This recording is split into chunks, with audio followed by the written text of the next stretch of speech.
আজকে যোগ্য ছিল। আর আমি প্ল্যান করেছিলাম যে যেহেতু আগের বছর মানে বর্ষাকালে এসেছি, মানে কি বলে জুলাইতে, সো আমি ভেবেছিলাম যে একটা বর্ষা পেরিয়ে গেলে আমি আমার ইন্টেরিয়ার হাত দেবো। তো ন্যাচারালি আমার কিছু ইন্টেরিয়ার হয়ইনি, কিছু কিছু জিনিস, কিছু নতুন গাছ এসেছে আমার বাড়িতে। আমার মায়ের ভীষণ শখ গার্ডেনিং এর, সো ন্যাচারালি কিছু গাছ এসেছে আমার বাড়িতে, সেইগুলোকে একটু দেখাতে পারি। কিছু গাছে ফুল ফুটেছে, সেইগুলোকে দেখাতে পারি।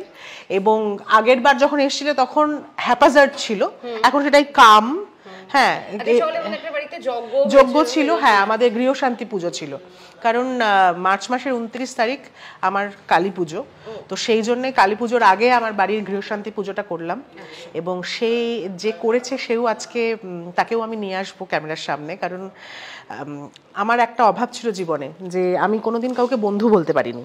মানে হয় না যে আমার কাছে বন্ধু মানে ওই 2 কাপ চা পাশাপাশি বসে খেলাম, সেটা নয়। আমার কাছে বন্ধু মানে যাকে আমি আমার রিয়েল পেইনটা বলতে পারছি, যে এটা আমার না প্রবলেম, প্লিজ একটু কিছু মানে হেল্প করবি আমাকে মেন্টালি। এবং সে যাকে বলছি সে যখন সত্যি সেই জায়গাতে রয়েছে, সেই পাওয়ারটা তার মধ্যে রয়েছে, সেই আমার বন্ধু। তো এত বছর পরে আমি আমার জীবনের সত্যিকারের বন্ধুকে খুঁজে পেয়েছি। হ্যাঁ, দর্শকরা অনেকেই ভাবছেন যে বাহ, পৌষ্মিতা বোধহয় আবার নতুন সম্পর্কে জড়িয়েছে। আপনারা ঠিক ভাবছেন, একটুও ভুল নয়, সম্পর্কই বটে, কিন্তু আপনারা ক্রমশ প্রকাশ্য দেখতে পাবেন যে কে এবং কিরকম বন্ধু এবং তার সাথে আমার কি ধরনের সম্পর্ক। তো সেই আজকের যোগ্যটা করেছে। হ্যাঁ, তার সাথে, হ্যাঁ, এবং তার উপর আমি সম্পূর্ণ বিশ্বাস করি। মানে এবং এই যে আমার বাড়িতে আগামী মাসে কালী পুজো, এই মাসেই এই 29 তারিখে কালী পুজো, এই পুরো পুজোটা মানে অনেক বছর আগে থেকে করার কথা, কিন্তু সেই ইনিশিয়েট করলো যে না এবার তোমার পুজোটা করা উচিত।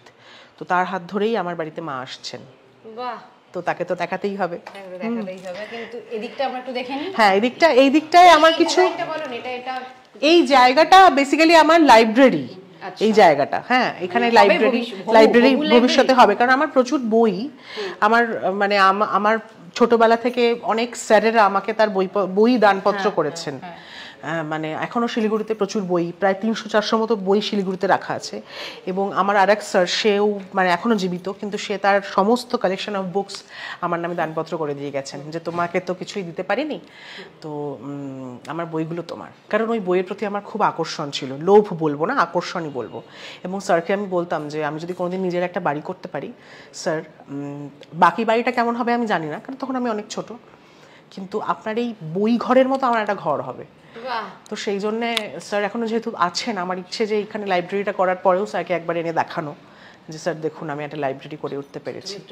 তোমার চোখের সামনে ওই ছবিটা আছে, হ্যাঁ, ওই ছবিটা যে পুরো এখানে একটা লাইব্রেরি হবে, এই মাঝের জায়গাটাতে আমার প্রচুর মেমেন্টোস, এবং ভবিষ্যতে নিশ্চয়ই আরো বাড়বে।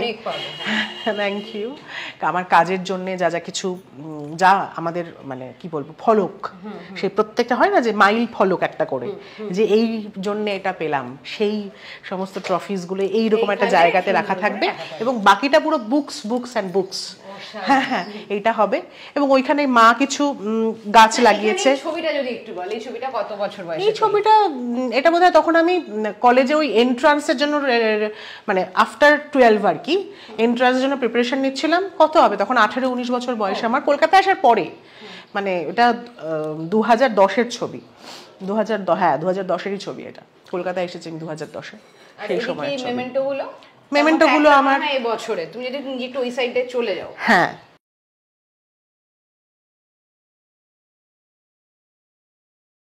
এটা তো এই বছরের, এটা এবছর সোনার সংসার অ্যাওয়ার্ড পেয়েছি আমি, সেরা মা, প্রিয় মায়ের জন্য সোনার সংসার অ্যাওয়ার্ড পেয়েছি। তো এটা এবছরের অ্যাওয়ার্ড। আর এটা এবছর সোনার সংসার থেকে যখন ইনভাইট করেছিল আমাকে, আমার মতো যে সমস্ত শিল্পীরা ইনভাইটি ছিল তাদের প্রত্যেকের বক্সে করে এরকম একটা ছোট্ট মেমেন্টো গিয়েছে, এটা ইনভাইটি মেমেন্টো। আর বাকি যে কটা মেমেন্টো আপনারা দেখতে পাচ্ছেন, কোনো পুজো উদ্বোধনে গিয়ে পুজো উদ্বোধনের সময় সম্মান জানিয়েছে, এটা দিদি নাম্বার 1-এর মেমেন্টো, দিদি নাম্বার 1-এর এইটা আর একটা মেমেন্টো। হ্যাঁ, এইটা, এই মেমেন্টোটা ন্যাশনাল লিডারশিপের জন্য পেয়েছিলাম, ওমেন লিডারশিপ অ্যাওয়ার্ড পেয়েছিলাম পৌষ্মিতা গোস্বামী অনেক বছর আগে। তখন সাজিয়ে গুছিয়ে রাখাটা কি তোমারই? না গো, আমি ভেরি অনেস্ট এ ব্যাপারে, কারণ এই ক্ষেত্রে সমস্ত কন্ট্রিবিউশন আমার মায়ের। মানে সাজিয়ে গুছিয়ে রাখার, আমি যে খুব সাজিয়ে গুছিয়ে রাখার মানুষ সেরকমও নয়। আর সত্যি কথা বলতে কি, যেটুকু যা কিছু দেখছো সাজানো গোছানো, সময়ও তো হয় না, সময়ও কম, সেক্ষেত্রে মাই বেশিরভাগ দায়িত্বটা নেয়। আমি আসলে মানে বাহ্যিক সাজানোর থেকে আভ্যন্তরীণ সাজানোটা অনেক বেশি পছন্দ করি। আমার সবটাই খুব আভ্যন্তরীণ। মানে আমি মানুষটা বাইরে যতটা অগোছালো, আমার সেই অর্থে ধরো পথে চলার পথের যেরকম বন্ধু, প্রফেশনাল বন্ধু, তারা বলে যে তুই ভেতর থেকে অনেক বেশি কম্পোস্ট, মানে ভেতরটা তোর অনেক বেশি সাজানো। সেটা কি প্রথম থেকেই নাকি লাইফ তোমাকে সেটা করে দিয়েছে? মানে তোমার মা বাবার সঙ্গে কথা বলে? আমি অগোছালো কোনো, মানে ভেতর থেকে ঘাঁটা যেটাকে বলে সেই অর্থে, সেরকম আমি কোনোদিনই ছিলাম না।